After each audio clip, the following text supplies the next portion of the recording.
बिस्मिल्लाहिर्रहमानिर्रहीम। आज मेरी यहाँ पे हाज़िरी हुई है कि इलेक्शन कमीशन में मैंने बहसीत आम शहरी और कारकुन जमीयत उलमा इस्लाम के मैंने यहाँ पे दरख्वास्त देनी है। और उसका मकसद ये है कि आपको पता है कि 2 दिन पहले कायदे जमीयत जो कि हमारे मरकज़ी अमीर हैं जमीयत उलमा इस्लाम पाकिस्तान के हज़रत मौलाना फजल रहमान साहब पे उनके स्क्वाड पे जो है हमला हुआ है। उससे पहले मौलाना अब्दुल गफूर हैदरी साहब, हाफ़िज़ अब्दुल्ला साहब पे ख़तरनाक हमले हुए। उससे थोड़े दिन पहले आप ये देख लें कि खार में हमारी जमाती जो एक प्रोग्राम था उसमें हमला हुआ है, तो उसमें हमारे बहुत ज़्यादा कारकुन शहीद हुए हैं और कई ज़्यादा ज़ख्मी हैं। अब ऐसी सूरत हाल में इलेक्शन कमीशन ने जब टाइम दे दिया इलेक्शन शेड्यूल का, तो जब इलेक्शन कमीशन ने इलेक्शन शेड्यूल का टाइम दिया है तो इलेक्शन की तमाम तर ज़िम्मेदारी भी इलेक्शन कमीशन के ऊपर है कि वो इसके हवाले से अमन व अमान को कायम रखे और जो भी उसके लवाज़मात हैं उनको पूरा करे।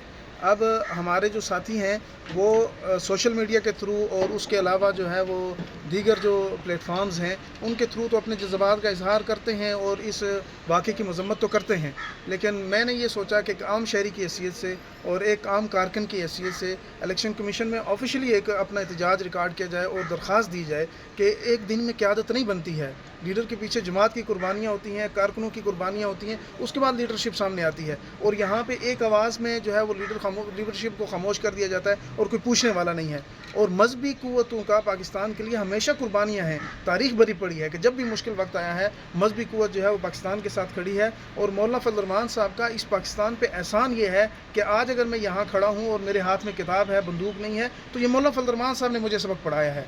और हमेशा मुश्किल वक्त में, चाहे आप 2002 के वाक़यात देख लें, लाल मस्जिद का वाक़या देखें, इंतहाई तरतीब के साथ मौलाना साहब ने अपनी जमात को ये तशद्दुद से बचाकर शेख हिंद का जो पुरअमन नज़रिया है उसके तहत अपने कारकुनों को जो है वो बचा के रखा है, मसाजिद और मदारस को दहशतगर्दी से दूर रखा है, अपने फॉलोअर्स को जो है इसकी भीड़ चढ़ने से बचाया है।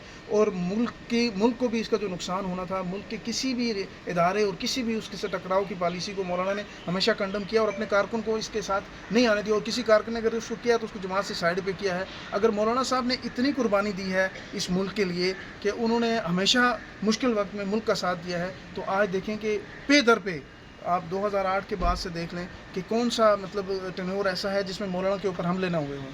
आखिर कौन इसका पूछेगा, कौन इसकी खबर लेगा, कौन इस हवाले से इक़दाम करेगा और ये क्यों किया जाता है? आखिर मजहबी वोटर के साथ और मजहबी क़यादत के साथ इस तरह क्यों है?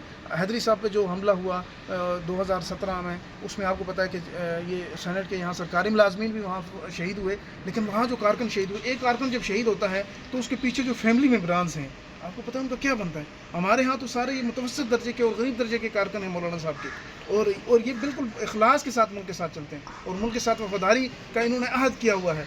तो जब इन्होंने अहद किया हो तो रियासत को भी सोचना चाहिए इनकी प्रोटेक्शन के लिए। इस दरख्वास्त में मैंने ये भी मेंशन किया है कि जो जहाँ पर भी हालात ख़राब हैं वहाँ पे सूबाई असम्बली का उम्मीदवार है या कौमी असम्बली का उम्मीदवार है, उनको माकूल किस्म की सिक्योरिटी दी जाए।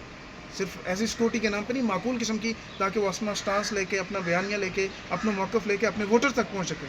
और उसमें मेन बात यही है कि जो भी इस वक्त के हालात हैं इनको कंट्रोल करना तो इलेक्शन कमीशन की ज़िम्मेदारी है। मुल्क के इदारे मौजूद हैं, इलेक्शन कमीशन उनको हिदायत करेगा, जो वो तो उनका काम है। हम तो दरख्वास्त ही दे सकते हैं, हम अपना एक एहतजाज रिकॉर्ड कर सकते हैं, तो इसलिए हाज़िरी हुई थी। सर ये बताएं कि आप 8 फरवरी को इंतखाबात चाहते हैं या चाहते हैं डिले हो? आप जमीयत उलमा इस्लाम की तारीख़ देखें कि जमीयत उलमा इस्लाम ने कभी भी इलेक्शन से बायकाट नहीं किया है, कभी भी इलेक्शन से फ़रार अख्तियार नहीं किया है। और अभी भी आप पूरे पाकिस्तान के इलेक्शन कमीशन का जो एक वो उठा के डेटा उठा के देखें कि जमीयत उलमा इस्लाम के तकरीबन हर हल्के से कौमी और सूबाई असम्बली के उम्मीदवारों ने अपने कागजात नामजदगी जमा कराए हैं। तो ये हमारी संजीदगी की अलामत है। अगर हम ना चाहते हो तो हम किसी और तरफ जाएँ। जमीयत उलमा इस्लाम का जो मरकज़ी पॉलिसी है तो वो तो मरकज़ या तर्जमान देंगे, लेकिन मैं इतना बासित कारकुन समझता हूँ कि हमारी जमात ये कहती है कि इलेक्शन अगर करवाना इलेक्शन कमीशन की ज़िम्मेदारी है तो हमें माहौल दिया जाए। जब ये लेवल प्लेइंग फील्ड की बात हो रही है तो इस पे आप ये बात मुझे बताएं कि ये फिर हमें जिन हल्कों में हमारे वोटर्स हैं उनमें सख्त सर्दी भी होगी और हालात ऊपर से अमन अमान के ऐसे हैं, तो फिर इस पे तो सोचना चाहिए ना जो ऊपर इदारे बैठे हुए हैं। हाफिज़ साहब इस वक्त अब से कुछ 2-4 दिन पहले मौलाना फजल रहमान साहब ने प्रेस कॉन्फ्रेंस करते हुए ये कहा था कि अगर मेरे ऊपर या मेरे कारकुनान के ऊपर हमला होता है या कुछ भी होता है, चीफ जस्टिस ऑफ पाकिस्तान और चीफ इलेक्शन कमिश्नर जो हैं वो इसके ज़िम्मेदार होंगे, क्या कहते हैं इसके? जी जी, ये तो मतलब ये इदारे हैं ना जी, इन्होंने ही तो संभालना है सारे हालात को। अगर ये अपनी जिम्मेदारियाँ पूरी नहीं करेंगे तो कौन जिम्मेदार होगा, आप मुझे बताएं।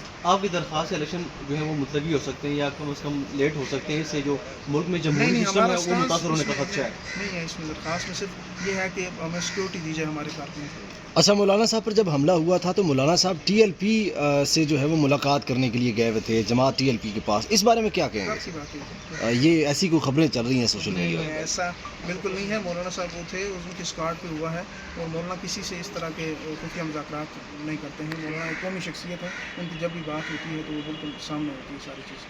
Thank you very much.